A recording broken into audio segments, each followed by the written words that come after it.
ওদের ব্যাপারে আল্লাহ বলেছেন ইউরিদুনা লিয়ুতফিউ নূরাল্লাহি বিআফওয়াহিহিম ওয়াল্লাহু মুতিম্মু নূরিহি ওয়ালাউ কারিহাল কাফিরুন।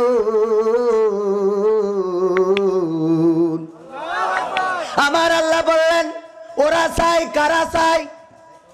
কারা চাই? টাকলারা কারা? আরে সরকারি তার পছন্দ করেনি, এমপিতে মন্ত্রিত্বে বাদ দিয়ে একটা সদস্য বাতিল করে। আপনাকে ভয় কিসির?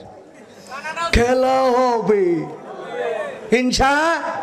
নাম কি টাকলাপ, নাম কি মোসালাপ, নাম কি ভুড়িওয়ালাপ।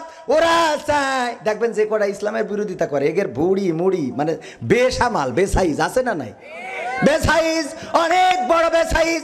আমি গেলাম বদরের প্রান্তরে, সেখানে যাওয়ার পরে বদরের প্রান্তরে যেয়ে দেখলাম আমাদের দেশে যেমন শহীদের নামের তালিকা করা থাকে, যারা উমরায় গিয়েছেন, বদরের প্রান্তরে গিয়েছেন, বদরের ময়দানে গিয়েছেন, দেখেছেন ওখানে একটা সুন্দর করে শহীদ মিনার করা, এবং সেখানে শহীদ মিনার আসলে শহীদ মিনার না, নাম ফলক করে রেখেছে বদরের যুদ্ধে যে 14 জন সাহাবী নিজের জীবনকে উৎসর্গ করে দিয়েছিলেন, শহীদ হয়েছিলেন, তাদের নামের লিস্টটা করা রয়েছে ওই জায়গাটাই, যেখানে পাশেই রয়েছে আবু জাহেল যেখানে খুন হয়েছিল, হত্যা করা হয়েছিল, তার লাশটা যেখানে পড়েছিল সেই জায়গাটায় মানুষ যে থুতু নিক্ষেপ করে, কেউ বা ওখানে গোবর ফেলে আসে, কেউ বা ওখানে পায়খানা ফেলে আসে, কেউ বা ওখানে ময়লা আবর্জনা ফেলে আসে।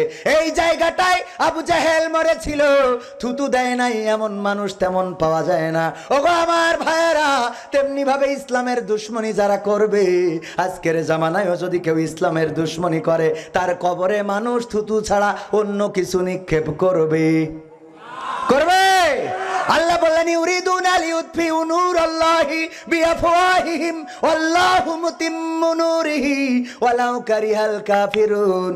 ওরা চায় মুখের ফু দিয়ে, ওই কাফেররা চায়, ওই মোসালারা চায়, বুড়িওয়ালারা চায়, টাকলারা চায় মুখের ফু দিয়ে দিনের আলোকে নির্বাপিত করে দেবে, কিন্তু আমি আল্লাহ চাই আমার কোরআনের আলোকে কিয়ামত পর্যন্ত প্রজ্বলিত করে রাখবো, যতই তাদের কলিজার মধ্যে জ্বালা পোড়া হোক না কেন। বলেন সুবহানাল্লাহ।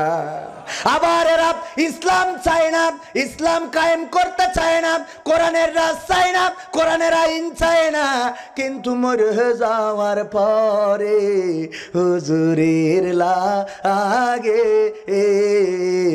রে।